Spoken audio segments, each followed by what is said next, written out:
bertahun-tahun, setiap hari itu setiap hari setor 5 puisi. Jadi sudah bertahun-tahun. Artinya kalau dikumpulkan mungkin juga sudah cukup banyak ya. Kalau saya sempat coba-coba menghitung, ya kalau 10.000 barangkali ada ya di antara puisi, kemudian cerpen, kemudian pentigraf, lituli, dan seterusnya. Jadi saya kira sepanjang kita bisa memanfaatkan dunia digital, pertemanan, jejaring, itu akan banyak positifnya. Dan apalagi beberapa grup itu kan biasanya mengadakan temu, ngobrol sate. Kemudian yang paling sering adalah mengadakan penulisan bersama atau menerbitkan antologi Hmm. bersama. Jadi saya kira ini juga bagus untuk perkembangan sastra di ruang digital. Kemudian sesuai dengan judul, Pentigraf itu sebenarnya yang memperkenalkan di dunia sastra Indonesia, khususnya lewat Facebook adalah suhu saya namanya Dr. Tengsu Cahyono. Itu dari UNESA dan sekarang menjadi dosen di Universitas Negeri Malang. Atau Brawijaya ya mungkin ya, di Brawijaya. Di Suhu Tengsu itu punya grup Kampung Pentigraf Indonesia. Di sana juga ada acara menerbitkan antologi bersama. Dan yang menarik juga di sana itu karena ada banyak penulis, ada banyak pengalaman yang bisa ditimba. Saya sering membaca itu penulis-penulis yang luar biasa juga mengunggah karyanya di sana. Kemudian kita bisa belajar ya, menulis pentigraf itu kayak apa tuh. Karena terlalu pendek ya, hanya 3 paragraf. Bagaimana itu 3 paragraf itu supaya bisa bermain dengan baik. Artinya bisa menghadirkan sesuatu yang ada kejutannya yang paling penting itu ya, ada twistnya. Jadi bisa karena ya, ironi atau kejutan-kejutan yang lain. Dan sebagai orang yang suka menulis dengan gaya tahu bulat dadakan itu ya, saya tidak bisa menulis dengan perenungan yang lama-lama itu.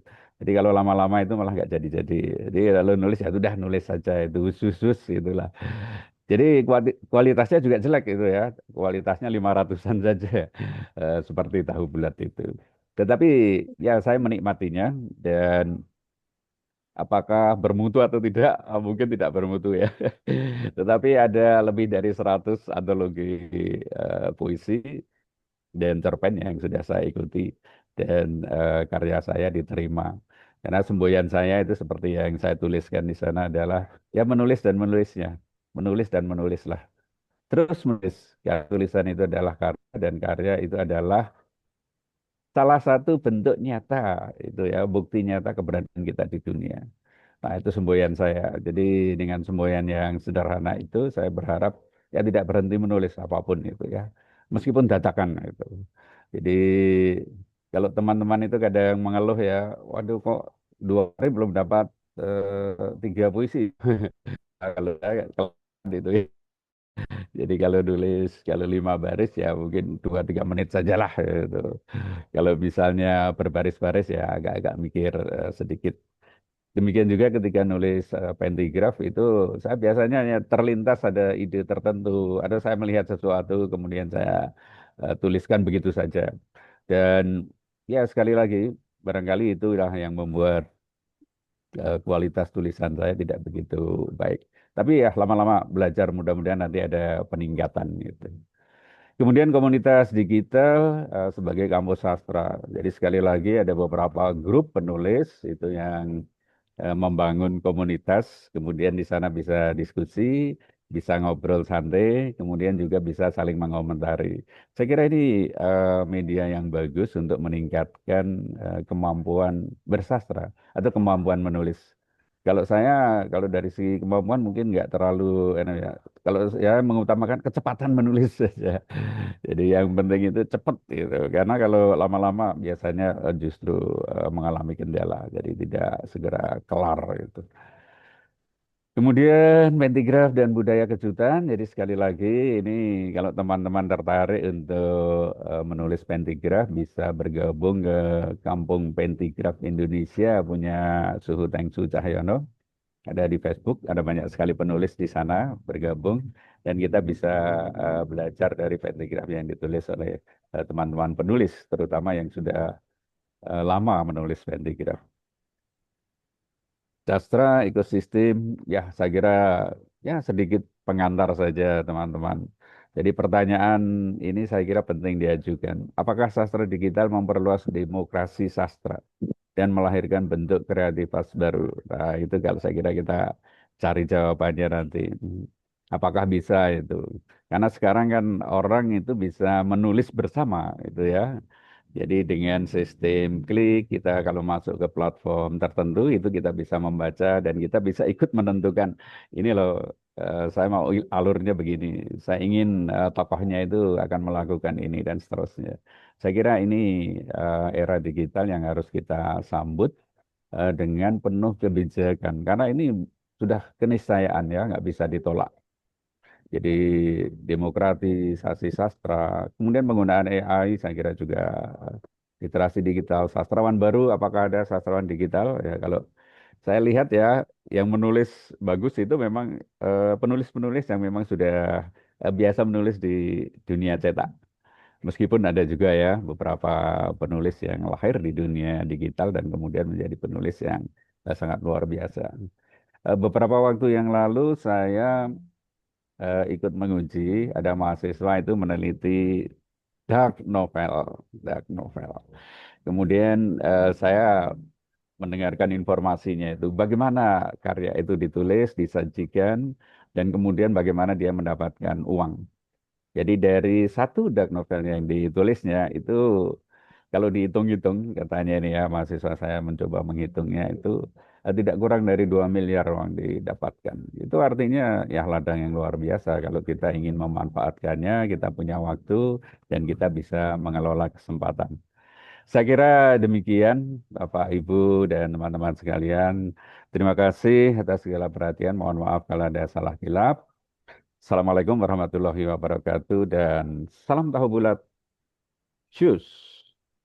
Terima kasih. Saya kembalikan ke moderator. Terima kasih Bapak Heru Marwata. Salam tahu bulat. Jadi Cus. Iya. ternyata salam tahu bulat itu dari situ ya Pak ya. Iya, Terima Bu. kasih. Baik, baik.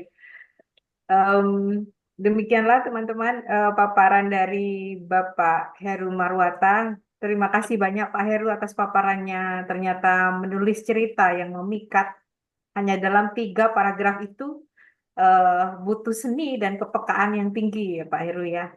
Jadi kalau Pak Heru tadi mengajak kita melihat sastra mikro, pembicara kedua kita akan berselancar ke dunia digital, khususnya Instagram ini. Kita akan membahas fenomena alternate universe atau AU yang sedang sangat digandrungi generasi muda saat ini. Sebelum itu saya akan membacakan dulu biodata dari Ibu Adelia. Jadi nama lengkap beliau adalah, wah di mana itu? Oh, no, Ibu Adelia Savitri. Ya, Adelia Savitri S. Hum, M. Hum. Beliau lahir di Surabaya pada tahun 1992. Ya. Menyelesaikan S1 Sastra Indonesia dari Universitas Erlangga dan diselesaikan atau lulus pada tahun 2014.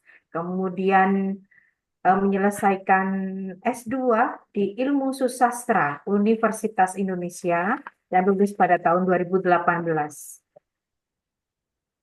Em, Beliau selain aktif dalam penelitian, pengabdian, dan pendidikan juga pernah meraih penghargaan dari Malaysia ini, the second winner, best article atau lecture kategori di Sel Malaysia dan pada tanggal 25 Januari 2025. Wah, baru ini.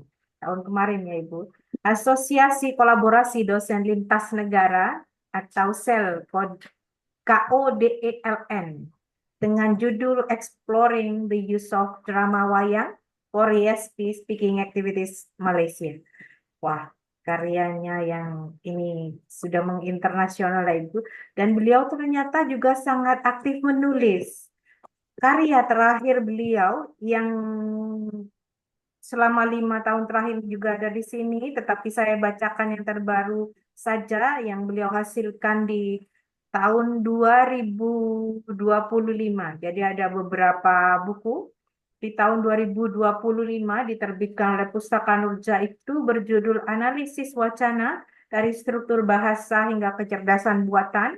Kemudian ada penerbit Tolibul Ilmi Publishing di tahun 2025 juga ini Linguistik Indonesia sebuah pengantar. Dan di tahun yang sama, Wajah Kemanusiaan Indonesia dalam Tiga Masa diterbitkan oleh Pustaka Saga Jawa Dwipa. Baik, Ibu Adelia. Selamat pagi, Ibu Adelia. Selamat pagi, Ibu. Apakah sudah siap mengajak kita menyelami dunia AO ini? Iya, EU. Wah, baik, baik. iya, Silakan, Ibu Adelia. Waktu dan layar saya persilahkan. baik. Mohon izin share screen ya. Apakah sudah tampil ya? Sudah, Ibu Ada? Bisa dilanjutkan? Baik, selamat pagi, Bapak Ibu yang saya hormati, Pak Heru. Salam kenal, Pak. Ya, dan juga rekan-rekan mahasiswa ya yang kami banggakan. Terima kasih Ibu atas kesempatannya pada saya untuk bisa berbagi sedikit pengalaman saya membaca AU ini ya di media sosial khususnya di Instagram karena pada awalnya Alternate Universe atau AU ini lebih banyak berkembang di Twitter ya atau X gitu pada awalnya. Baik, mungkin tanpa berlama-lama kita langsung saja. Mungkin kita flashback sedikit supaya mungkin adik-adik ini mengerti perbedaannya ya Pak ya. Yang pertama adalah bagaimana perkembangan sastra populer ya. Kalau kita bisa kategorikan AU ini sebagai bagian dari sastra populer digital begitu. Dulu dari era media cetak ke konsumsi massal gitu. Nah, pada awalnya mungkin kita ada pada zaman menikmati cerita silat gitu ya, Kopingho dan cerita bersambung di media cetak gitu, yang mungkin generasi sekarang sudah jarang ya membaca media cetak gitu. Tapi AU ini sebenarnya agak mirip-mirip ya, karena ada cerita bersambungnya, hanya saja medianya di Instagram gitu. Nah, kemudian ada juga pada tahun 2000-an mungkin era-era teen lit dan chick lit gitu ya. Fairies, Dealova dan seterusnya itu. Nah, sehingga kemudian pada ekspansi digital itu kemudian sastra sekarang tidak lagi bergantung pada penerbit besar ya kata Pak Heru tadi. Nah, tapi juga karena setiap orang bisa menjadi penulis dan juga bisa menyebarkan karyanya secara langsung begitu ya tanpa adanya kurasi. Nah, sehingga transformasi ini ada yang namanya tadi ya Putiba, puisi digital, kemudian sastra cyber yang mungkin di web, di Facebook yang lebih interaktif ya, sehingga dalam konteks ini teks sastra sangat cepat diproduksi, lebih singkat gitu ya, dan multimodal gitu. Kalau awalnya mungkin hanya berhadapan dengan teks gitu, tetapi sekarang sangat multimodal gitu. Ada fotonya gitu. Nanti kita akan lebih banyak bahas tentang multimodal sastra ini. Nah, sehingga dengan adanya new media atau media baru ya, banyak sekali X, Street, Instagram, TikTok dan sebagainya itu yang karakternya sangat tadi ya multimodal dan interaktif, bisa langsung pembaca dan penulis itu mungkin bisa langsung berinteraksi lewat kolom komentar.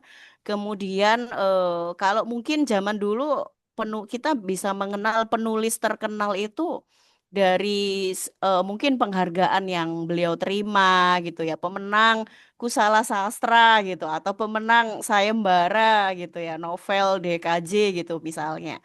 Nah, tapi sekarang itu tidak diukur lewat itu, tapi lewat bagaimana seberapa banyak view-nya, seberapa banyak di-share gitu ya. Bagaimana viralitas itu kemudian menggantikan tadi ya bergeser gitu, dikenal dan tidak dikenal itu dari algoritma gitu. Nah, kemudian di sini juga ada demokratisasi penulis. Artinya Kalau dulu mungkin seperti kata Pak Heru tadi ya, kita bisa punya buku itu ya ada seleksinya gitu. Kita mengirimkan cerita ke koran itu ada seleksinya gitu. Saya juga pernah mengirim kemudian ditolak gitu ya oleh Kompas gitu, Jawa Pos gitu. Nah, tapi sekarang semua orang menjadi penulis bisa ya. Jadi bahkan salah satu karya AU yang akan saya tampilkan pada hari ini penulisnya adalah anak SMA gitu, anak SMA ya, masih 16 tahun dan sangat produktif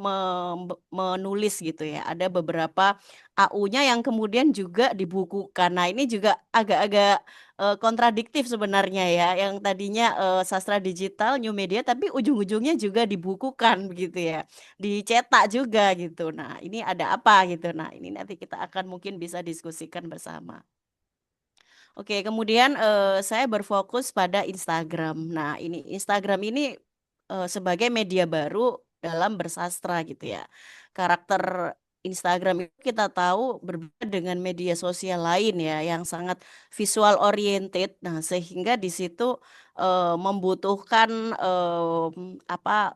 Tidak hanya teks yang panjang gitu ya, sama seperti tadi pentigraf, tetapi bagaimana ada storytelling yang lebih cepat gitu dan bisa didukung oleh visual yang menarik gitu ya, gambaran yang menarik gitu. Nah, kemudian di situ juga ada fitur carousel ya yang bisa apa bisa menampilkan episodik gitu ya, cerita-cerita episodik gitu dan ada fitur komentar, share gitu ya, love atau penyukai gitu. Nah, sekarang kita tahu bahwa penikmat medsos itu sekarang ya didominasi mungkin juga generasi Z ya atau dan juga Alpha yang mungkin sekarang yang terbaru gitu.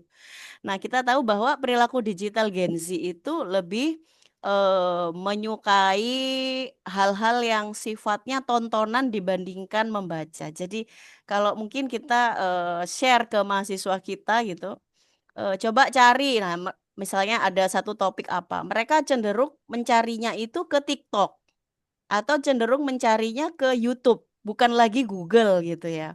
Nah, jadi Google ini sudah agak tergeser gitu ya dengan adanya YouTube, TikTok gitu. Bahkan misalnya tutorial gitu ya. Kalau kita mencari tutorial, kita tidak lagi mencarinya di Google gitu, tapi kita mencarinya di TikTok, di YouTube gitu. Nah, sehingga YouTube, TikTok ya sebagai new media ini sekarang tidak hanya berfungsi sebagai penghubung atau jaringan antar manusia, tetapi dia juga sebagai search engine yang baru gitu.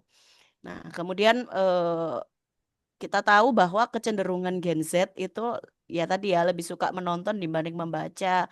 Kemudian mereka juga punya sesuatu yang mungkin mempertimbangkan ada impact apa nih kalau saya share gitu misalnya.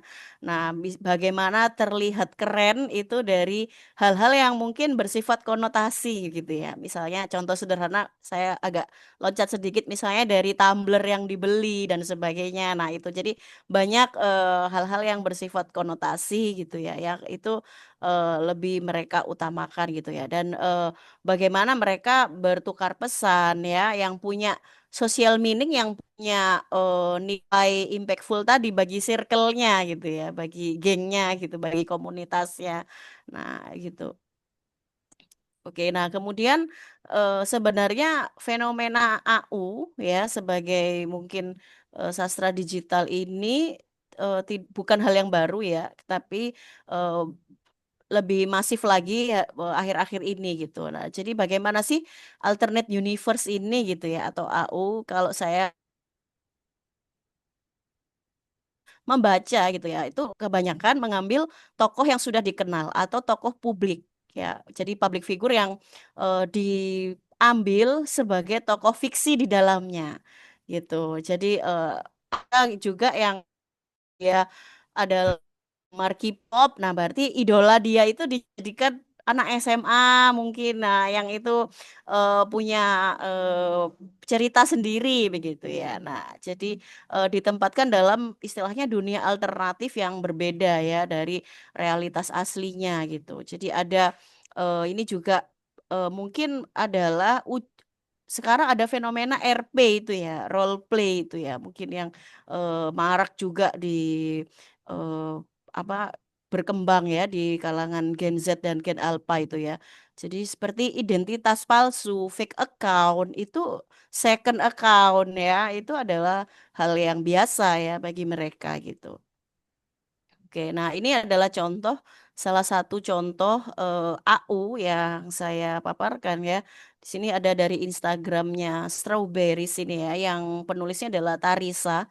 Dan ternyata beliaunya ini adalah siswa SMA ya, kelas 2 SMA gitu, yang membuat gitu. Nah, jadi di sini ada dunia cerita yang dimodifikasi dan bentuknya itu memang sangat multimodal, artinya tidak hanya narasi, tidak hanya teks, tapi juga dia membuat video, membuat voice note, membuat screenshot chat. Jadi ceritanya itu dibangun dari itu gitu ya, dibangun dari itu semua. Nah, kita coba. Nah, ini adalah tokoh utamanya ya. Ini salah satu contoh cerita yang ada di dalam akun tersebut. Jadi ada beberapa cerita gitu.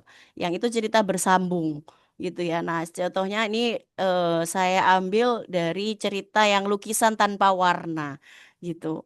Nah, ini tokoh utamanya adalah idol K-pop gitu yang bernama Keonho ini ya, K-pop Cortis. Nah, mungkin adik-adik di sini mungkin ada yang penggemarnya gitu. Nah, jadi kita bisa lihat di sini ada screenshot chat WA gitu ya. Ini adalah ceritanya itu dibangun dari screenshot chat seperti ini gitu ya. Kemudian dia menggambarkan sebagai tokoh SMA gitu ya, anak SMA si idol K-pop ini. Jadi ada gejala idol yang itu sangat sulit ya kita jangkau itu kemudian menjadi temannya gitu ya mungkin. Nah, begitu juga mungkin ini juga dipengaruhi oleh budaya fandom itu ya yang kemudian misalnya kita ada beli photocard gitu ya photocardnya si idol K-pop itu kemudian difoto ya ketika ke mall itu difoto kemudian diberi caption ke mall ditemani Kyunho misalnya gitu nah itu jadi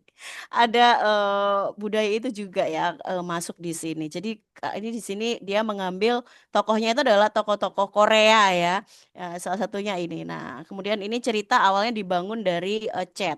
Kemudian tokoh ini ternyata dibuatkan akun Instagram juga sehingga dibangunlah fans gitu ya antara pembaca. Pembaca itu bisa seolah-olah tokoh ini hidup dan ada dalam dunia rekaannya mereka gitu loh. Dalam alternate universe itu gitu. Jadi di sini ada tokoh jadi ada plot di mana si tokoh ini patah hati gitu ya. Nah, kemudian diuploadlah video orang lain gitu ya yang memainkan gitar dan bernyanyi, tapi wajahnya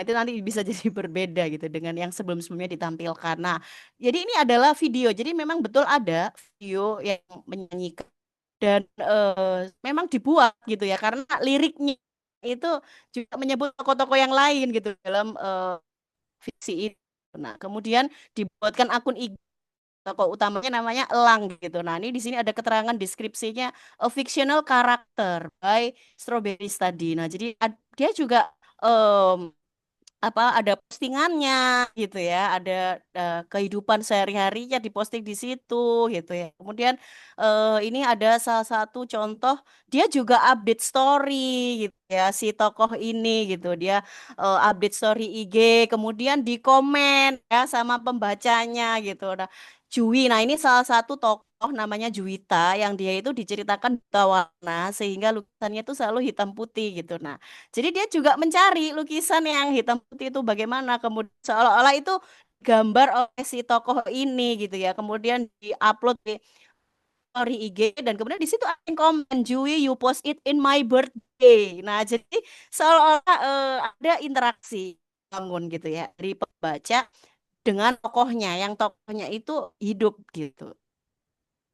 Nah, ini contohnya ya. Jadi di postingannya itu ditulis ya, misalnya lukisan tanpa warna 54 gitu. Nah, berarti ini adalah episode 54 gitu. Nah, kemudian ini yang saya katakan tadi bahwa medianya tidak hanya screenshot chat WhatsApp tapi juga screenshot Twitter. Misalnya si tokoh ini update status gitu ya, kemudian dia dan itu sangat seperti apa visual ya memang. Nah, jadi kemudian si tokoh ini juga ada grup gitu ya, punya grup WhatsApp jagoan mama yang berisi 3 orang ini ya, 3 orang tokoh. Nah, terus misalnya ada adegan di menangis gitu ya, terus benar-benar dicarikan gitu ya gambar si tokoh, terus dia main gitar dan sebagainya. Nah, ada sesi Q&A ya. Jadi si tokoh ini membuka sesi Q&A dengan pembacanya, dengan penggemarnya gitu ya. Sesi curhat sama Elang gitu. El bertanya, kamu menjawab. Nah, jadi dia menjawabnya lewat komentar ya yang tadi. Nah, jujur gimana keadaan kamu hari ini dan sebagainya. Nah, ini ada ini Etik ID Tekad ini adalah penerbitnya ya. Jadi ketika kemudian cerita ini dibukukan gitu. Nah, jadi dari sini kita bisa melihat ya bagaimana kemudian masalah ya, mungkin ada positif tapi juga mungkin ada permasalahan di sini. Fanfiction dan plagiarisme. Tadi juga sempat disinggung oleh Pak Heru ya. Jadi di sastra digital ini kita karena tidak ada kurasi tadi, nah maka, bagaimana kita melihat ya misalnya permasalahan hak cipta ya. Misalnya dia mengambil foto kan, foto dari orang lain gitu yang kemudian dimasuk dalam cerita dia gitu ya. Nah, kemudian di sini juga dulu kita sekali ya mendefinisikan sastra, apakah ini sastra gitu, apakah ini bukan sastra gitu ya dengan media yang sangat seperti ini itu sangat multiple dan transformasi digital gitu. Nah, sehingga apakah perdebatan antara sastra populer dan sastra kanonik itu kemudian masih relevan gitu. Kalau kita jalan-jalan ke Gramedia juga sekarang labeling buku sastra dan non sastra ya, sastra populer dan tidak itu nggak ada udahan ya label di rak bukunya itu. Tetapi kemudian kita juga bisa mempertanyakan bagaimana isunya, kualitasnya dan sebagainya. Nah, jadi AU sebagai ini pergeserannya ya, jadi dari eh, mas media cetak ya, kemudian bergeser ke layar feed algoritma gitu ya, karena tidak ada kalau dulu ada kurasi, nah sekarang eh, karena tidak ada kurasi ya, jadi siapapun bisa nulis dan viralitas itu menjadi yang utama sekarang dan tidak ada jarak gitu ya. Kalau kita mengambil teorinya Jaus gitu ya, ada jarak estetik. Nah, itu mungkin ini sangat dekat ya jarak estetiknya itu tidak lagi jauh gitu. Karena tadi ada interaksi tadi bahkan ada sesi Q&A ya bersama tokoh utama itu tadi. Nah, sehingga tapi kita juga bisa melihat bahwa ternyata bagi generasi Z dan generasi Alpha ya, alternate universe ini nggak hanya sekedar khayalan ya atau cerita lain gitu, fiksi, tapi juga bagaimana mereka mengungkapkan ada ruang yang aman gitu ya bagi mereka untuk mengungkapkan atau berekspresi ya tentang emosionalnya, terus juga mungkin alat negosiasi identitas juga gitu ya, bagaimana mereka apa ya menghidupkan role play itu ya dalam dunia maya yang seolah-olah itu adalah dunia nyata dan mungkin itu menjadi ruang aman yang lebih mungkin ditinggali dibandingkan dunia nyatanya mereka gitu ya di realitas sehari-hari ini. Nah, jadi kita kok saya membaca ya mungkin fenomena ini bisa muncul karena dunia nyata yang dirasakan itu tidak stabil dan kurang memberi ruang aman ya secara emosional gitu. Sehingga adanya AU yang dinamakan alternate universe gitu ya, dunia alternatif ini juga menjadi ruang alternatif untuk mereka hidup dan kemudian menjadi diri yang mungkin nggak bisa diwujudkan di dalam dunia nyata gitu. Ya, jadi sastra di era new media bukan sekedar perubahan medium gitu ya, tapi bagaimana juga perubahan cara manusia membangun imajinasi, identitas ya, dan juga menciptakan pengalaman budaya ya di ruang digital gitu. Sehingga AU ini juga menunjukkan transformasi bagaimana cara manusia menulis, membaca dan menikmati sastra atau dalam hal ini cerita gitu ya. Ya, itu saja mungkin dari saya. Terima kasih. Kita lanjut ke sesi diskusi saja ya. Baik, menarik sekali Bu Adelia tadi paparannya. Untuk selanjutnya presentasi yang ternyata sastra tidak kaku di dalam buku, tapi sudah hidup dan berinteraksi langsung dengan pembacanya. Jadi lebih dekat ya, jadi lewat visualisasi dan bahkan bisa bermain peran, menciptakan dunia alternatif yang bernegosiasi, menegosiasikan keadaan sekarang. Jadi hidup di dunia alternatif dengan sastra. Baik, sekarang kita masuk ke sesi diskusi dan tanya jawab. Saya akan membuka termin pertama untuk 3 penanya dulu. Bagi peserta yang ingin bertanya, langsung gunakan fitur raise hand atau bisa menuliskan pertanyaan di kolom chat dengan format nama, kemudian pertanyaan untuk Pak Heru atau Bu Adel, Kak. Jangan lupa namanya disebutkan. Silakan. Jadi 3 penanya dulu. Sudah ada kah, Pak Menteri? Pak Milu, adakah pertanyaan terkait ini? Nah, iya, ada yang resen kah? Ada itu Bu, Kak Iza. Nggih. Oh iya, silakan Bapak Iza. Resen ya Mbak Iza. Pak Izatul Khairiyah, silakan. Tuh, Ya, oke. terima kasih Ibu Yani Mardiana. Bismillahirrahmanirrahim. Assalamualaikum warahmatullahi wabarakatuh. Waalaikumsalam warahmatullahi wabarakatuh. Sebelumnya perkenalkan Bapak dan Ibu, saya Kak Izatul Hairiyah dari mahasiswi S1 PBSI Universitas Muhammadiyah Jember. Mohon izin bertanya kepada Bapak Heru. Ih, Jadi begini Bapak, saya itu sangat tertarik dengan pembahasan tentang pentigraf karena kebetulan pentigraf ini juga menjadi tugas akhir yang sedang saya kerjakan saat ini. oh, Nah, dalam forum ini juga hadir Ibu dosen pembimbing saya, Ibu Nova, wah, yang waduh, banyak sekali membimbing saya Bapak selama proses penulisan. Nah, selain itu saya juga sudah menyusun buku kumpulan pentigraf yang alhamdulillah itu sudah ber-ISBN Bapak.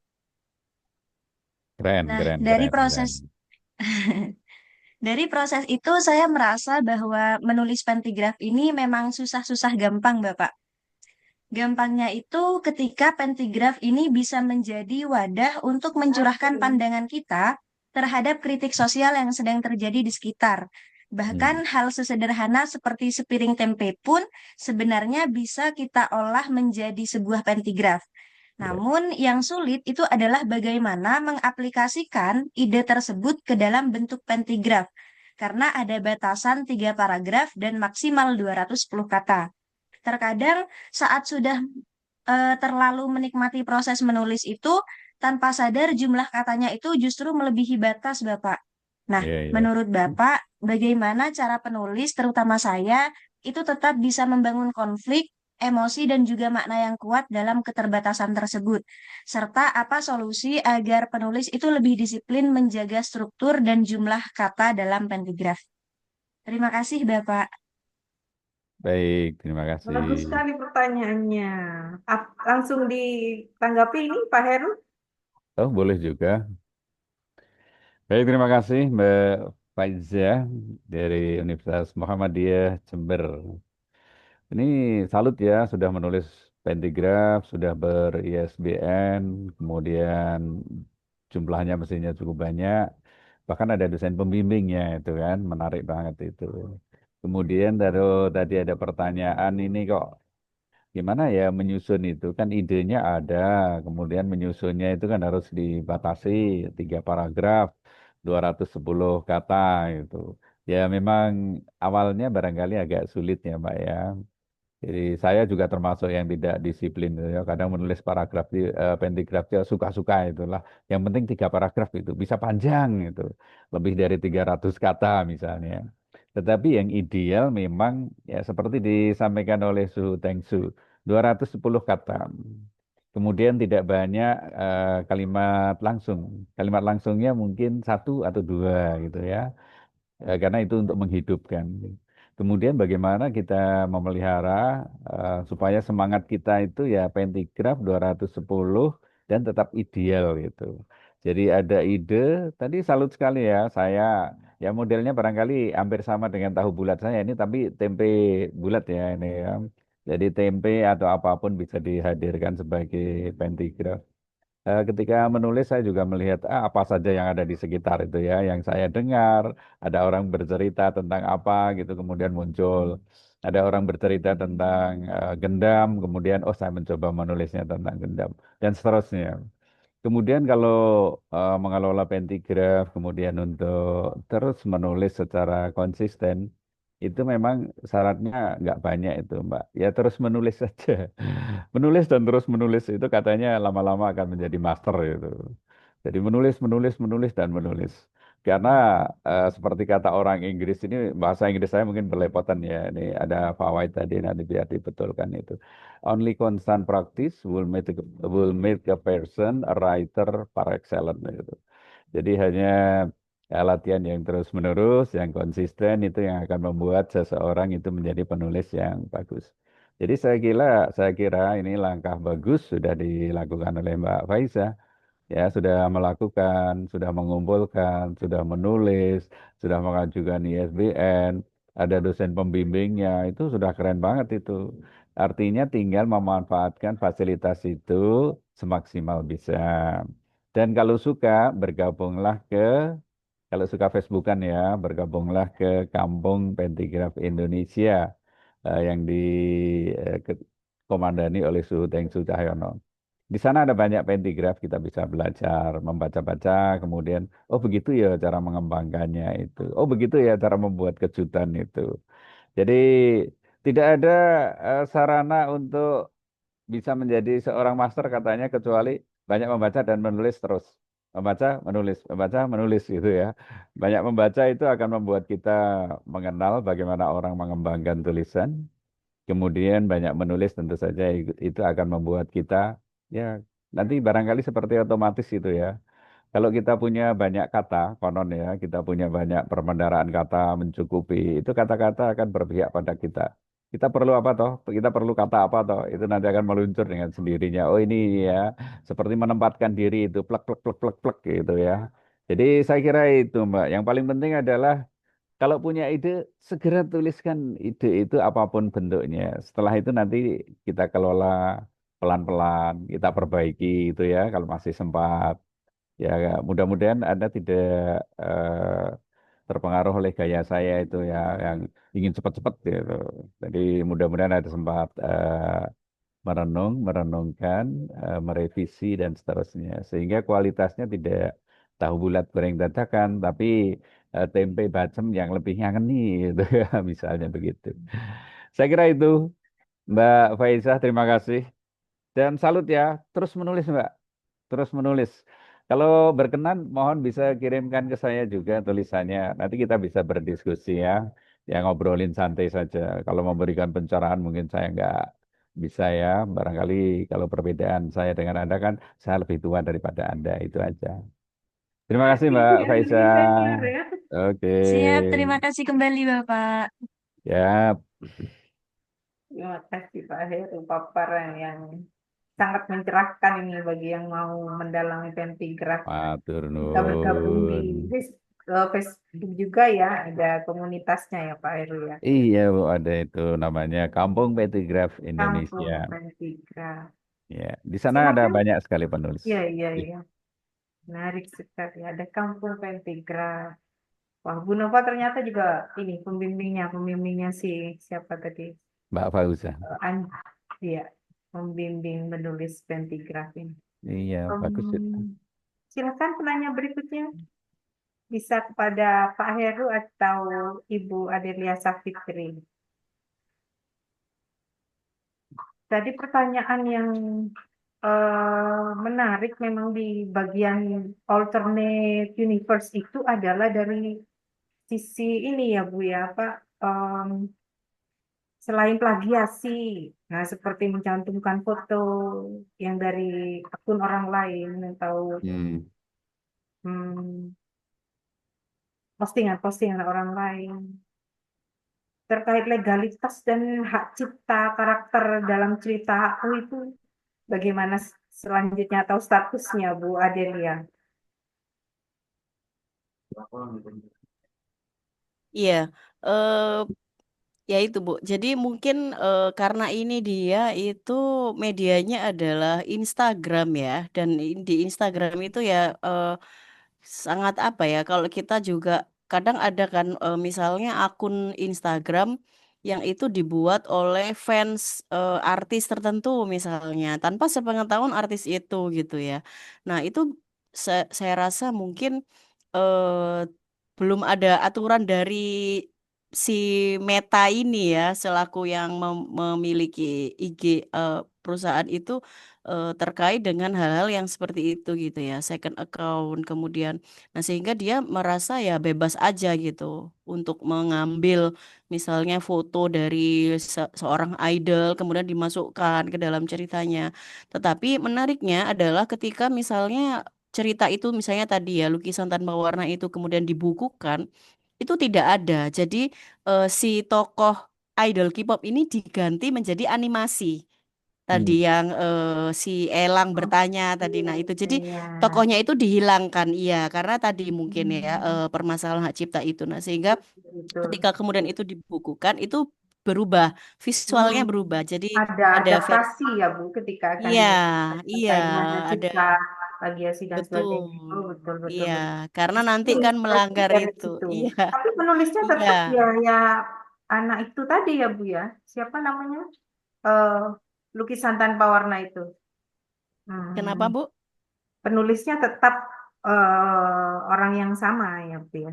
Iya, penulisnya sama, penulis dan ada eh, kalau tadi yang di versi AU di Instagram itu kan ceritanya tuh dibangun dari chat, dari update status gitu. Tapi Hmm, kalau ketika dibukukan itu ya otomatis mengikuti aturan buku gitu, lebih baik baik banyak baik. Iya lebih iya. banyak narasinya. Iya, ada narasi-narasi yang dikembangkan dari versi AU yang ada di Instagram itu gitu. Betul betul. Ini sepertinya ada yang resen lagi ini. Silakan. Sumbo Tinar Buko kah ini bagaimana? Waduh, wah Silakan ini Bapak. pakar DKV Jogja itu, Bu. Pakar DKV nasional ini, Om Sumbo. Oh, oke. Silakan Bapak. Enggak, Ding, Pak Heru agak lebay itu. Wah, nggak bisa itu. Selamat siang semuanya. Selamat siang, Bu Pak. Adelia, Bu Yeni, Pak Heru Marwata.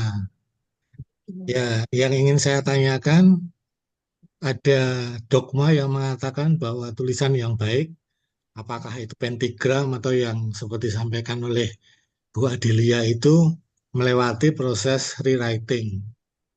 Ya, kebetulan basis saya adalah jurnalistik ya. Dulu ketika saya masih aktif sebagai wartawan dari tahun 1987 sampai dengan 1998 itu selalu saya digembleng oleh redaktur saya bahwa tulisan yang baik itu hasil dari menulis ulang dan kemudian Anda perlu juga memanfaatkan ekonomi kata. Nah, ini di dalam pengalamannya Pak Heru Marwata sebagai penulis tahu bulat ini ya. Ini keren ini brandingnya. Tahu bulat 500-an itu ya. Dan hampir setiap minggu cerpennya muncul di Jawa Pos itu ya. Cukup menarik itu Pak Heru Marwata. Dan Bu Adelia, saya ingin pendapat Anda katanya dengan dogma itu. Agar saya bisa mendapatkan masukan dari teman-teman yang aktif bergelut di sastra. Meskipun saya alumni FIB, tapi saya bukan sastrawan. Saya alumni FIB UGM, kuliah saya 9 tahun dari 2025,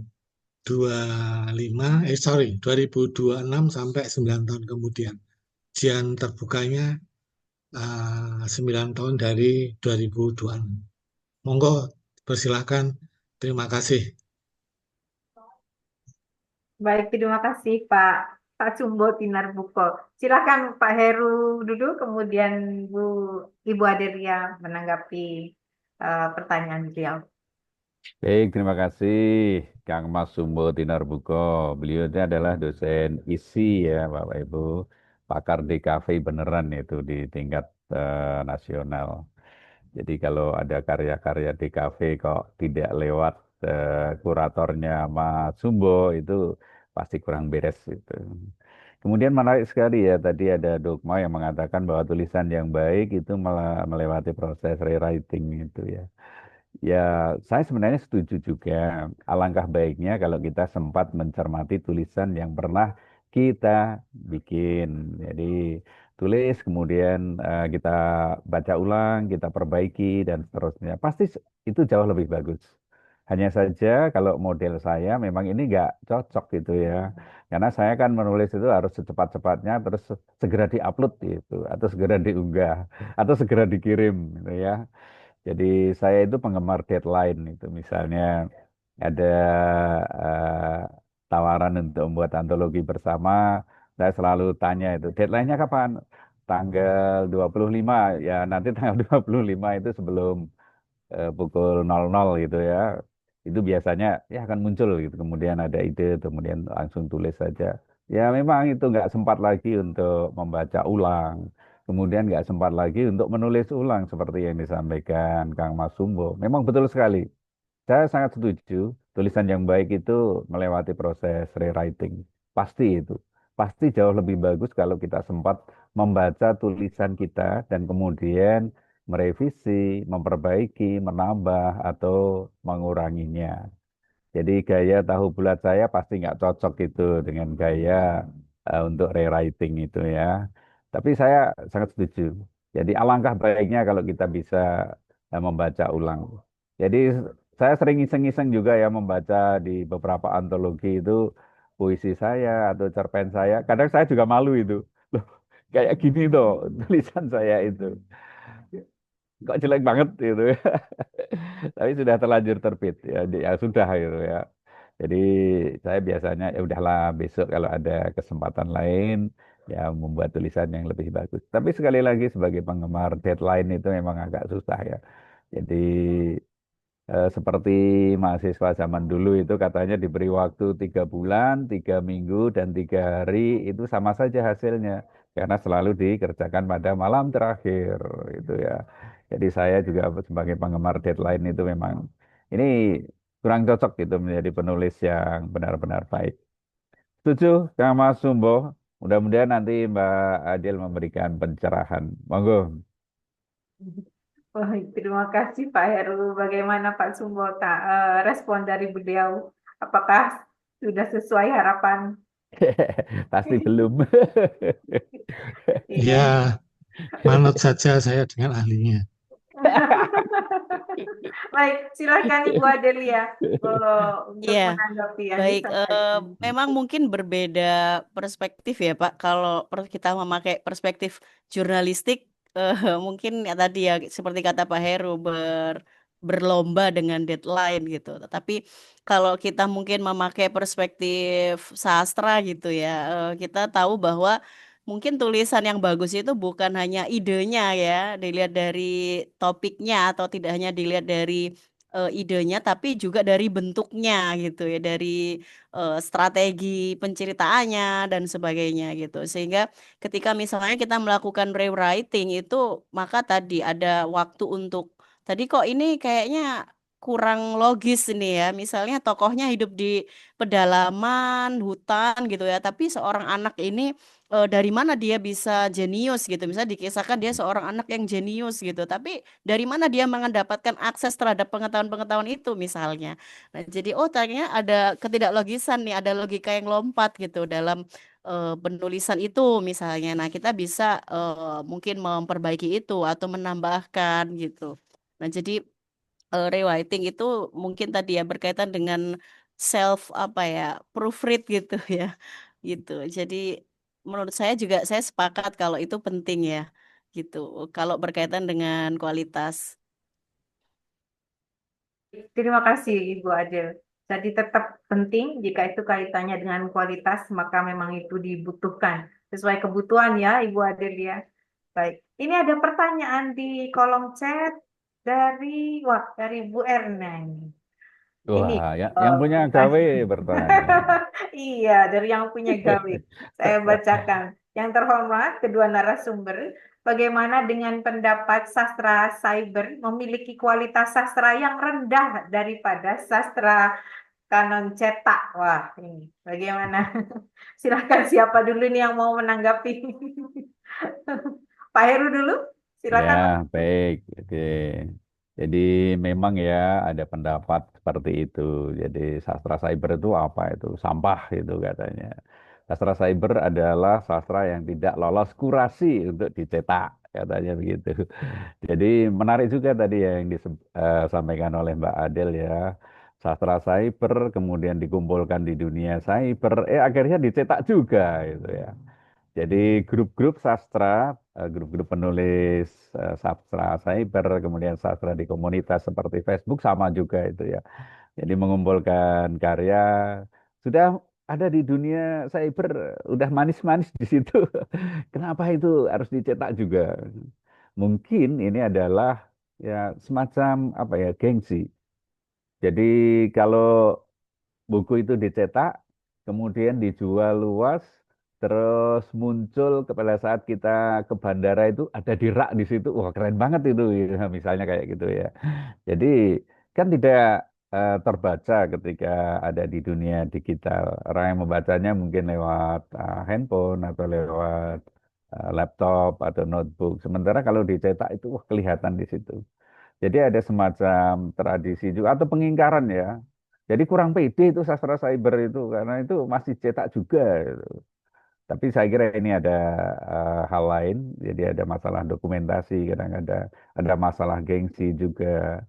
Jadi ketika saya membaca puisi Sapardi di kereta, ada kelihatan itu ya, saya baca begini, terus itu ada misalnya sampulnya Dukamu Abadi atau apa gitu ya. Sapardi, oh keren itu ya. Saya baca kayak Umar Khayyam itu ada tulisannya, ada judulnya, ada Umar Khayyamnya. Itu beda sekali dengan kalau kita saya menelengi HP gini, kan nggak kelihatan itu. Yang kelihatan HP-nya atau notebooknya. Itu juga saya kira menjadi salah satu pertimbangan. Kemudian, apakah benar sastra cyber memiliki kualitas sastra yang rendah?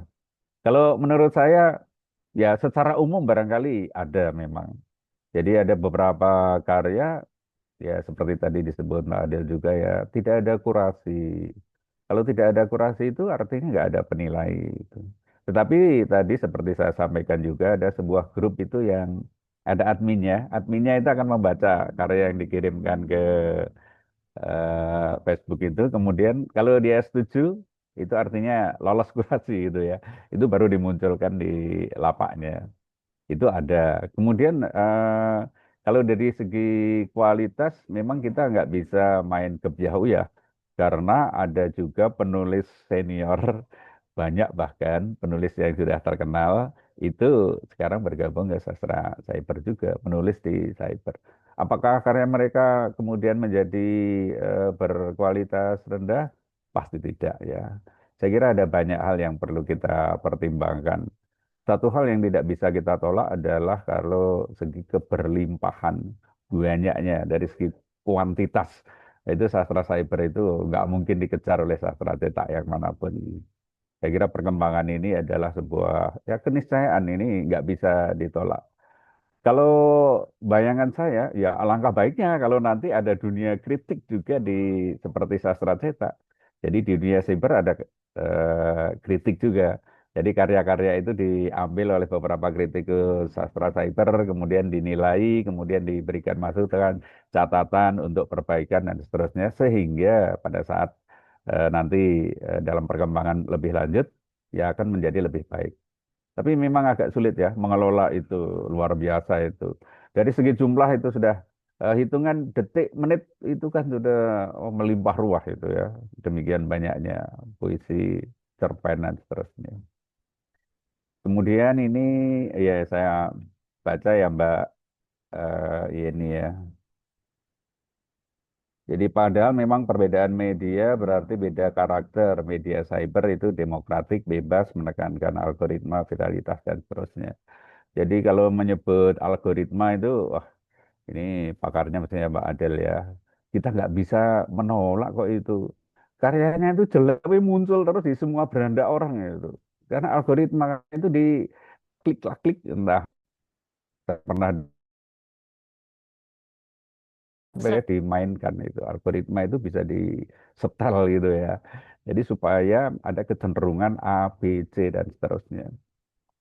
Jadi saya kira ini dalam konteks perkembangan sastra ya multimedia, interaktif, adaptif, emang betul sekali. Jadi nggak bisa ditolak. Tentang kualitas ya nanti barangkali pelan-pelan itu nanti akan ada semacam seleksi alam ya. Mungkin penulis yang bagus-bagus saja nanti yang benar-benar akan dibaca tulisannya. Mungkin ya. Tetapi kalau dengan algoritma tadi, ya tadi Mbak Ade juga menyebutkan, ternyata belum tentu loh karya yang selalu muncul di beranda banyak orang itu adalah karya yang bagus. Tapi mungkin dikerahkan orang, kan ada buzzer itu misalnya, main klak-klik terus itu sehingga orang yang klik banyak. Dan karena orang yang klik banyak itu clickbait-nya itu ya, main klik itu menjadi viral. Misalnya begitu ya. Kemudian di bawahnya ini Pak Dalita, mahasiswa pendidikan bahasa Inggris Universitas Muhammadiyah Jember. Suka menulis secara sekejap. Saya juga menyukai sastra dan sempat membaca buku belajar bersastra.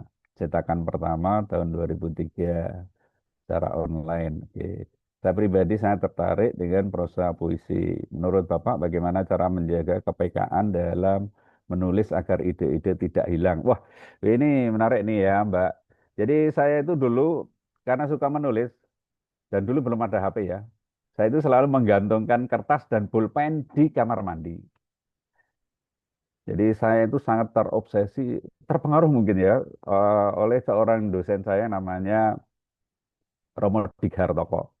Jadi saya pernah mendapatkan kuliah itu di Fakultas Sastra dulu namanya ya Romo Dighartoko. Itu pernah ngendiko gini.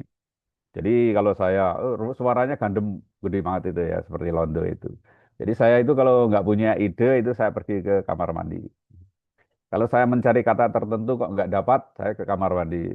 Plek, langsung dapat gitu. Kemudian saya itu mengikuti itu. Jadi saya selalu meletakkan kertas yang sudah saya potong misalnya HVS kayak gini ya, dipotong menjadi 4 gitu. Kemudian saya jepit dan saya gantung di kamar mandi bersama ballpoint. Ya, dengan ballpoint. Jadi kalau ada ide melintas apapun itu untuk puisi atau cerpen itu langsung saya tulis di situ supaya nggak hilang atau nggak lupa. Kalau sekarang ya gampang ya dengan HP langsung bisa direkam atau langsung bisa kita tulis itu di kolom WhatsApp kita sendiri misalnya ada ide itu melintas cepat itu. Kemudian menjaga kepekaan ya sekali lagi kepekaan itu proses latihan. Jadi kepekaan itu harus dilatih. Kalau sudah terlatih katanya loh ya. Katanya itu ya apa saja bisa menjadi teman kita itu. Apa saja bisa menjadi ide. Apa saja bisa memicu gagasan.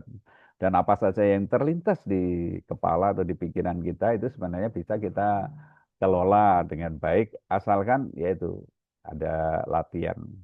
Kalau sudah berlatih cukup banyak itu pokoknya Mbak latihan lama-lama akan menjadi seorang master katanya itu ya. Latihan silat aja juga. Pesilat itu nggak mungkin itu tiba-tiba menjadi instan langsung jagoan kan nggak ada itu ya. Jadi mimpi ketemu Jet Li terus menjadi ahli kungfu enggak juga itu. Pasti latihan. Jadi proses katanya proses tidak akan mengingkari hasil atau apa ya itu kalau semboyannya itu atau hasil itu nggak bisa dikhianati. Ya, proses pasti harus ada. Demikian Mbak. Mudah-mudahan ya cukup menjawab. Nanti ditambahkan Mbak Adel. Baik, terima kasih Pak Heru.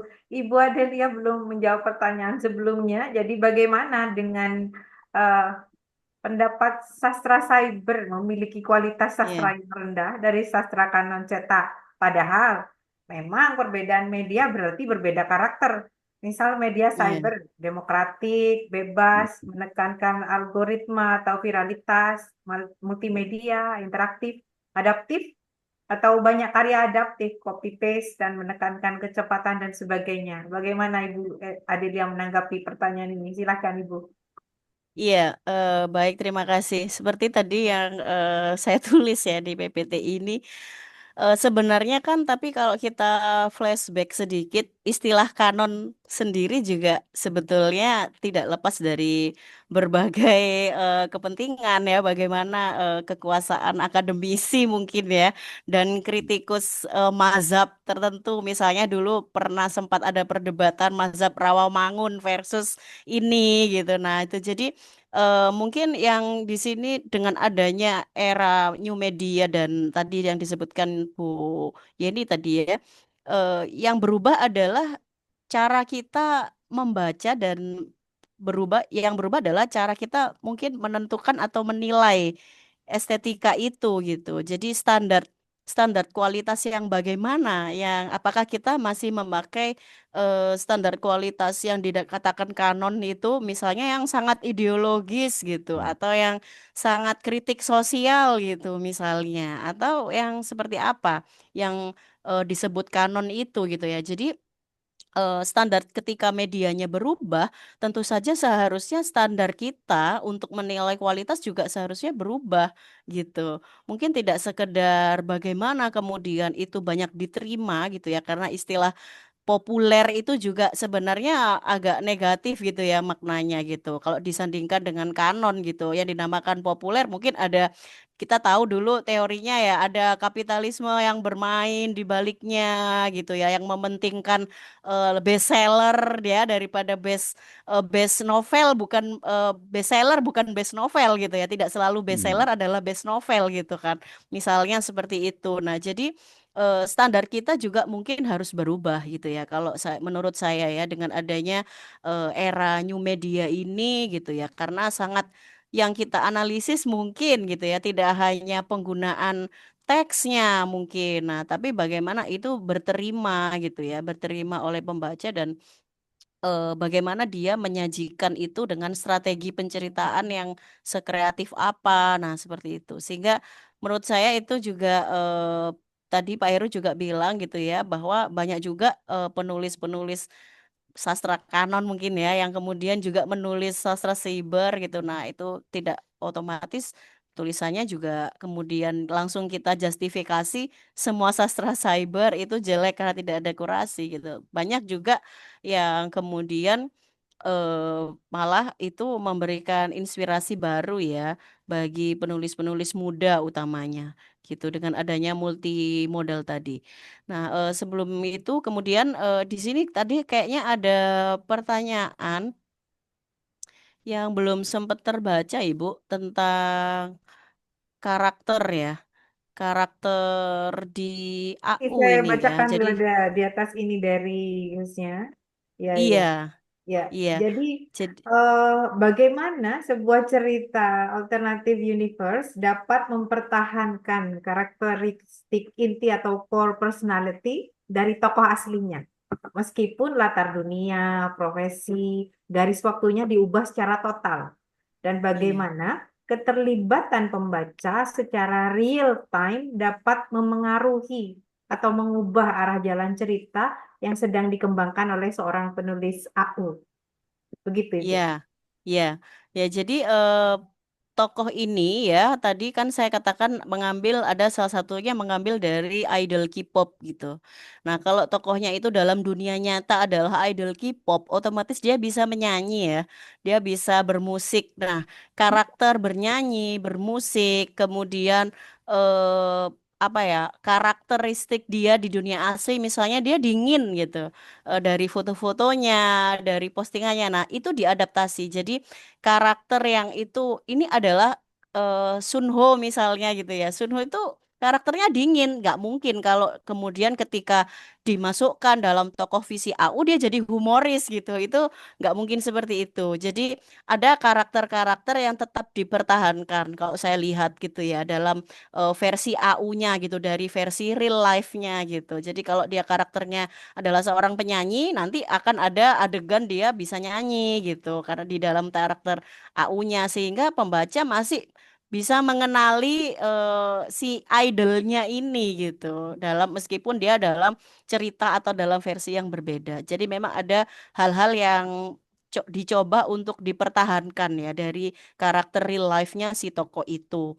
Nah, kemudian bagaimana keterlibatan pembaca dapat mengubah atau mempengaruhi jalan cerita? Iya, saya lihat mungkin ada beberapa episode yang ya mungkin ini juga sengaja juga ya untuk meningkatkan algoritma cerita ini. Jadi si penulisnya itu mengatakan di caption bahwa kalau kalau ada 1.000 komentar atau 1.000 like atau sekian share, ini akan saya teruskan ke episode sekian gitu.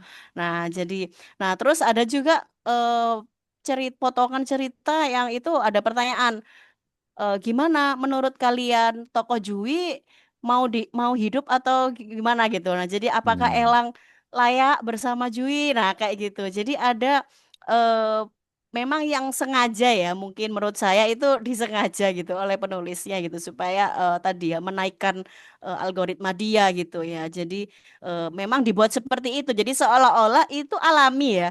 Seolah-olah itu berjalan alami gitu. Sama seperti misalnya pemilihan cover buku gitu ya. Saya nggak tahu ya apakah misalnya kan sering ya ada penulis-penulis juga yang menurut kalian cover buku mana nih A atau B gitu. Nah, kita nggak tahu ya apakah sebenarnya Hmm. penerbit itu sudah menentukan atau memang memang itu hasil votingnya gitu. Nah, gitu. Jadi memang itu sangat mempengaruhi dan mungkin kalau ini tadi dunia rekaan ya, kalau menurut saya itu juga sudah disetting seperti itu seolah-olah pembaca itu sangat menentukan jalur ceritanya gitu ya, sangat terlibat gitu.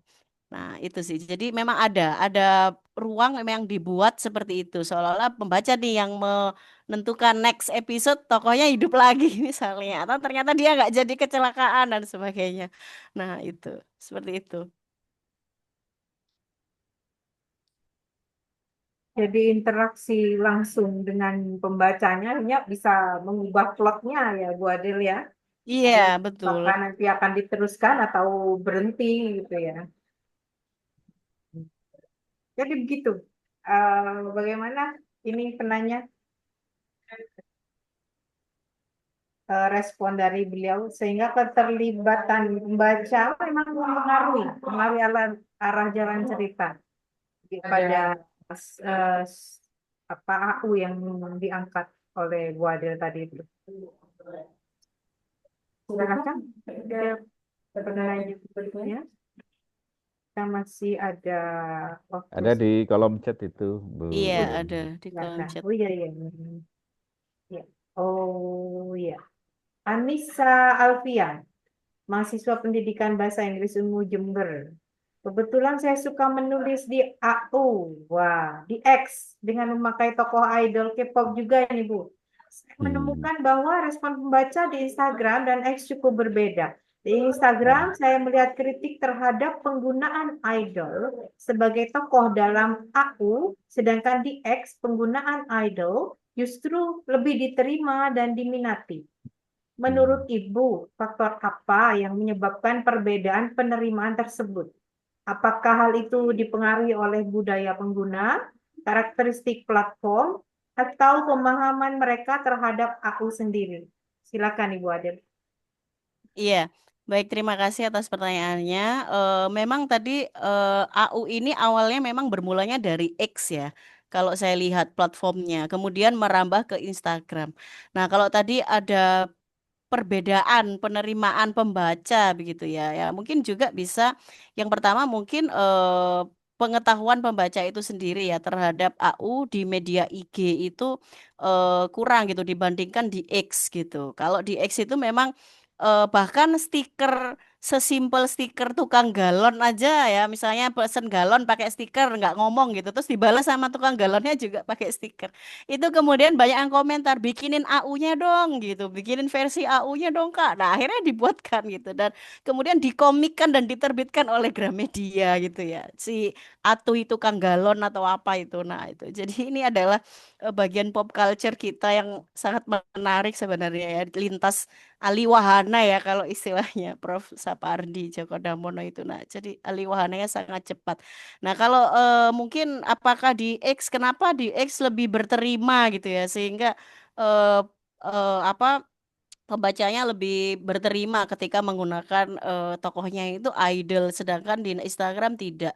Ya itu mungkin horizon harapan pembacanya itu ya berbeda ya, berbeda kan gini. Ketika media sosial itu kan punya istilahnya, punya pengguna sendiri-sendiri ya. Misalnya antar generasi, misalnya baby boomers dan X misalnya lebih banyak ke platform apa gitu ya. Sedangkan Facebook Mbak kalau Adele. di X ini ya, ya kan gitu. Jadi setiap media sosial itu saya rasa memiliki segmentasi usia dan segmentasi pengguna yang berbeda gitu. Kalau mungkin milenial itu mungkin lebih lebih suka di Instagram gitu, sehingga itu mempengaruhi juga cara pandang dan cara membaca gitu ya, cara membaca dan cara berterimaan gitu. Karena misalnya kalau saya boleh katakan gitu ya, meskipun juga mungkin di generasi saya juga banyak ya yang penggemar K-pop, fandom, tapi mungkin lebih didominasi oleh Gen Z dan Gen Alpha ya gitu.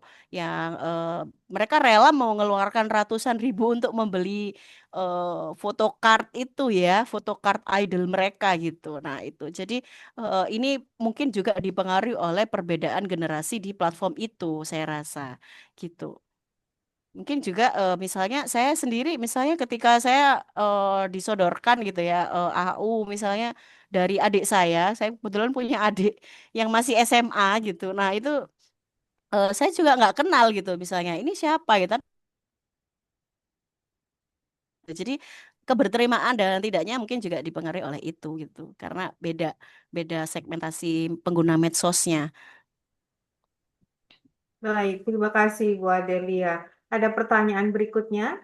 Ini dari Rodia Heriani, Universitas Mula Warman.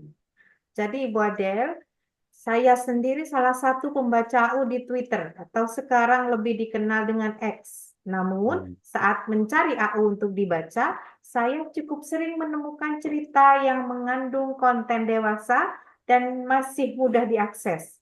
Bahkan untuk pengguna di bawah umur yang kadang memanipulasi usia akun mereka.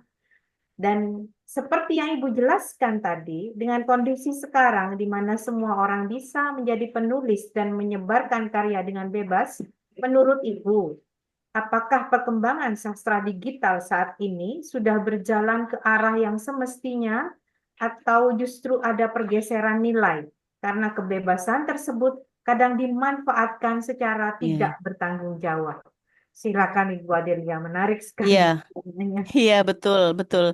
Jadi memang ya ada beberapa yang eh, kekerasan ya, bahkan kekerasan seksual juga itu juga marak terjadi karena adanya tadi role play, tadi ya fake account dan sebagainya. Nah, salah satunya juga dari karya-karya yang tidak bertanggung jawab atau akun-akun yang tidak bertanggung jawab seperti itu.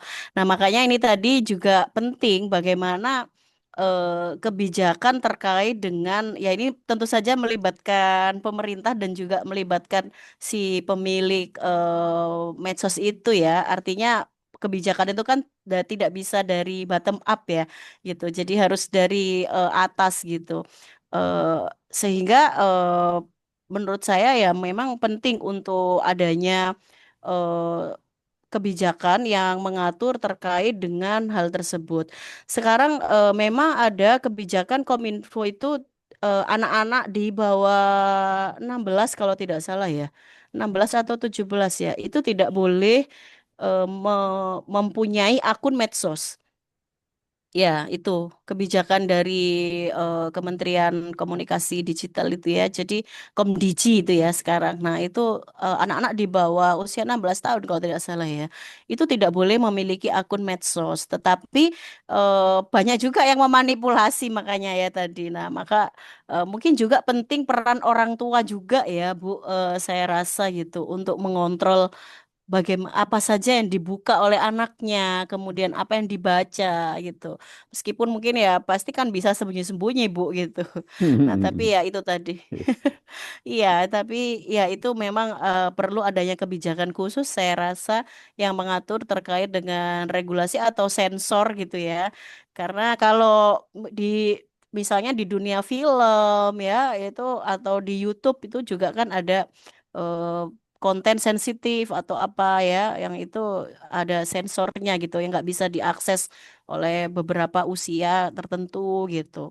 Jadi perlu memang ada kebijakan gitu ya. Jadi bukan tadi yang karena memanfaatkan kebebasan itu ya, yang kemudian tidak ada regulasi yang jelas saya rasa. Nah, ini mungkin PR kita bersama gitu ya. Hmm. Ya. Eh, Pak Heru, apakah ada yang mau ditambahkan? Menarik sekali ini sepertinya. Iya, betul Bu. Saya kira yang disebut Mbak Adel sudah lengkap ya. Jadi ada Kominfo, ya idealnya itu memang termasuk mengatur konten-konten seperti ini. Kemudian ada batasan bagaimana sebuah konten itu bisa diakses oleh siapa saja. Kemudian bahkan hari jam apa gitu ya, mestinya bisa. Tetapi yang namanya aturan itu kan katanya untuk dilanggar ya. Nah, Aturan katanya untuk dilanggar, diciptakan untuk dilanggar. Tentu saja nggak benar ya. Jadi dalam konteks ini memang ya harus kerjasama. Kerjasamanya itu ya orang tua, ya sekolah, ya aturan. Gitu. Jadi kalau orang tua itu mendasarkan diri ketika mengatur itu pada aturan, itu lebih tegas ya. Demikian juga guru. Jadi yang tidak diikuti oleh anak-anak yang tidak mengikuti orang tua kadang-kadang bisa mengikuti guru. Yang tidak bisa dinasihati oleh guru di sekolah, orang tuanya bisa itu ya berbagi peran dan fungsi. Kemudian yang paling penting memang ada aturan yang jelas. Jadi ketika ada aturan yang jelas dan ada penegakan ya, bukan aturan yang kalau sekarang kan aturan itu banyak banget, tapi ya itu. Jadi kurang implementatif itu. Ada aturan, ada implementasinya, kemudian ya ada sanksinya kalau ada benar-benar ada pelanggaran. Karena aturan tanpa sanksi itu kan ya nonsen saja itu. Saya kira itu Bu Yeni. Jadi ada perpaduan ya sekolah, orang tua, lingkungan dan aturan yang tegas. Saya kira aturan itu penting banget itu. Jadi anak-anak di bawah ini tidak boleh punya akun. Nah ya, itu kan betul. orang tua bisa Aturan dan menasehati. penegakannya. Orang tua bisa menasehati. Nggak boleh karena ada aturannya ini. Kalau melanggar nanti kamu bisa kena sanksi. Misalnya kayak gitu. Terima kasih. Baik. Terima kasih Ibu Adelia dan Bapak Heru Marwata. Sepertinya kita sudah eh, sampai pada akhir dari diskusi kita. Ini sebelum saya menserahkan kembali kepada Puwara, mungkin saya akan berikan penutup dan kesimpulan. Jadi luar biasa sekali diskusi hari ini.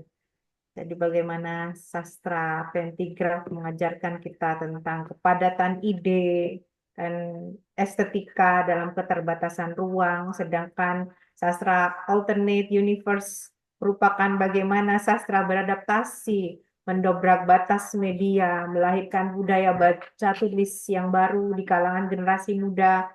Keduanya membuktikan satu hal, bahwa sastra tidak pernah mati, ia hanya terus berganti rupa. Saya ucapkan terima kasih yang sebesar-besarnya kepada kedua pemateri kita yang luar biasa sekali hari ini, Pak Heru Marwata dan Ibu Adelia Savitri, serta seluruh peserta yang sudah dengan sangat antusias terlibat dalam diskusi kita. Baik, saya selaku moderator mohon pamit undur diri atas segala kekurangan. Saya mohon maaf. Sampai jumpa di webinar sastra berikutnya. Selanjutnya saya kembalikan kepada eh, Pewara. Silakan Mbak Puja. Baik, luar biasa sekali Ibu Yeni. Terima kasih kepada Ibu Yeni dan luar biasa sekali begitu ya. Saya sendiri cukup bangga Ibu hadir di sini bertemu dengan pemateri dan eh, Bapak-bapak Ibu sekalian yang memberikan banyak sekali ilmu tentunya luar biasa. Demikian tadi ngontras ke-57 bersama para narasumber yang tentu memiliki banyak sekali pengalaman-pengalaman yang luar biasa. Jadi saya banyak tahu karena saya sendiri kebetulan dari Prodi Bahasa Indonesia Unmu Jember, nggih, Bapak Ibu. Jadi kebetulan juga dari sastra juga, jadi sangat-sangat bangga begitu ternyata sastra ini sangat luar biasa sekali begitu, melebarnya sangat luar biasa sekali. Dan tak terasa juga ya, kita sudah tiba di penghujung acara pada hari ini. Saya sampaikan terima kasih banyak atas partisipasinya dari Bapak Ibu dan peserta hadirin yang berbahagia. Mohon maaf atas segala hal yang kurang berkenan di hati. Sebelum kegiatan ini ditutup, Bapak Ibu hadirin, kepada perwakilan pengurus HISKI Kabupaten Jember yang akan diwakilkan oleh Ibu Erna Cahyawati, SSM Hum, yang akan menyerahkan sertifikat pemateri dan sertifikat HKI kepada Ibu Erna Cahyawati, SSM Hum. Kepadanya disilakan. Ya, terima kasih banyak. Ya, saya sebagai pengurus HISKI Jember mewakili Ketua HISKI Jember, Ibu Dr. Fitri Amelia yang kebetulan berhalangan hadir karena beliau juga menjabat Dekan FKIP di Universitas Muhammadiyah tengah melakukan asesmen lapangan. Beliau menyampaikan salam hormat kepada Bapak Ibu narasumber, Bapak Heru Marwata, dari Universitas Gadjah Mada dan Ibu Adelia Savitri dari Universitas Pembangunan Nasional Veteran. Terima kasih banyak ilmu yang up to date, yang relevan dengan situasi kini. Ya, tidak hanya memberikan kami wawasan tentang sastra siber di era digital, di era post-human yang manusia melekat menyatu dengan teknologi, ya fakta realitanya begitu. Ya, tapi juga mengencourage, memprovokasi kita untuk juga berkarya.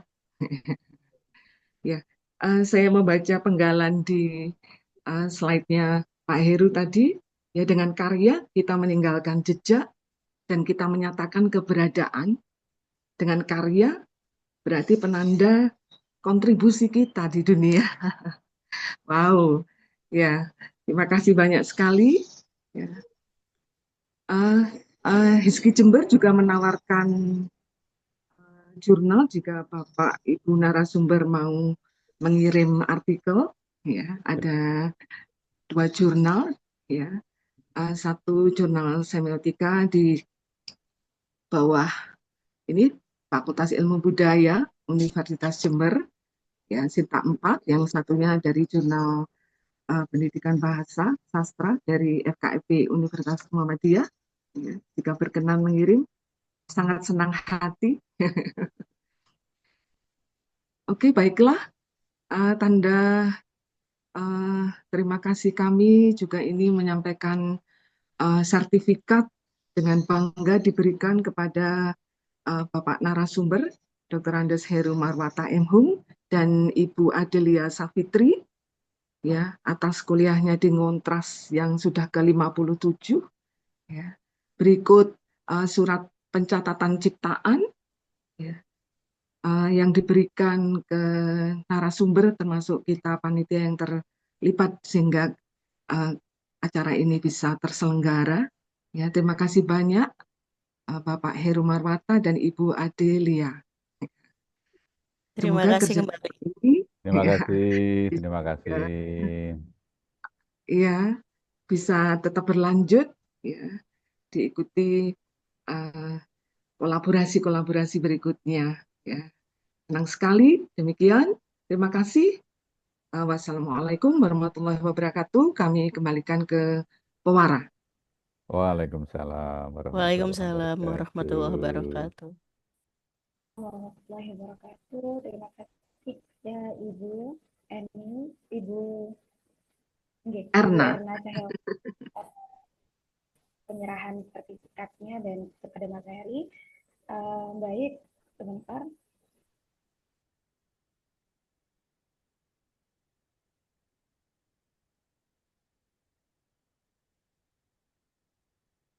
Baik, dimohon kepada Bapak Ibu sekalian, untuk tidak meninggalkan ruang Zoom meeting terlebih dahulu karena akan ada sesi foto bersama yang akan saya ambil per slide, Boleh bisa langsung ke depan galeri ini, bisa duduk tegak dengan senyum yang paling manis, Bapak Ibu dan peserta hadirin ya.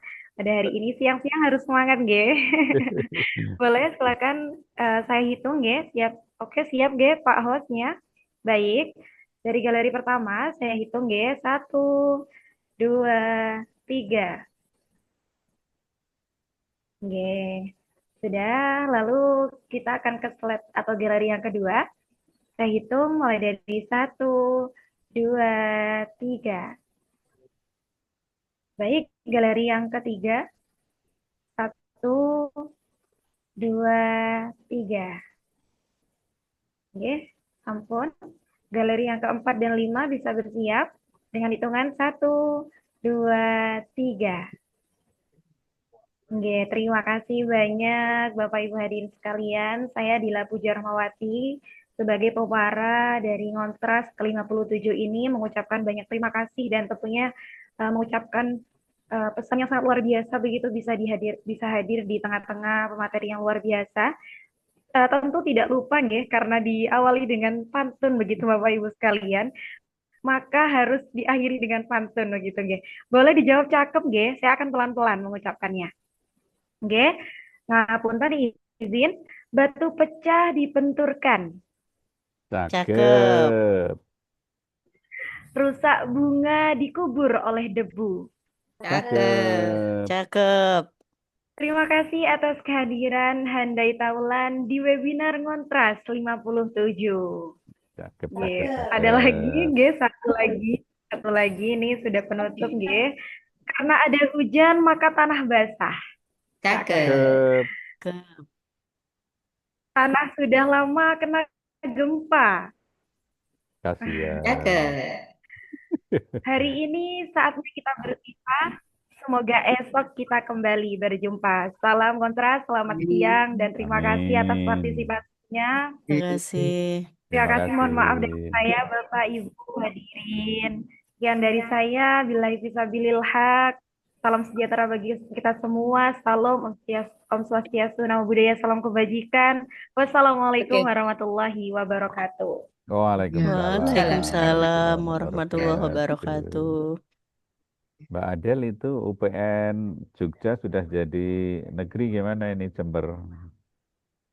Ini UPN Jatim di Surabaya, Pak.